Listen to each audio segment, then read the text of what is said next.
కొన్నిసార్లు ఇందాక మనం మాట్లాడుకున్నట్టయితే సబ్మ్యూకస్ ఫైబ్రాయిడ్ అంటే ఎండోమెట్రియం లేయర్లో 1 సెంటీమీటర్ ఫైబ్రాయిడ్ ఉన్న చాలా బ్లీడింగ్ అయిపోతుంది అనుకున్నాం.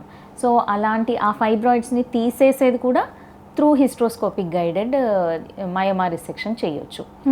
సో ఈ చిన్న ఒక టెస్ట్ ద్వారా అంటే ఈ ఒక ప్రొసీజర్లో బోత్ డయాగ్నోస్టిక్ ఉంటుంది, థెరపిటిక్ ఉంటుంది. కొన్ని డయాగ్నోస్టిక్ అంటే ఏమన్నా ఉన్నాయా చూసి దానికి కావాల్సిన మెటీరియల్ తీసేసి వస్తాం. అదే ఏదైనా పాలిప్ ఉంది, ఆ పాలిప్ తీసేస్తున్నాం.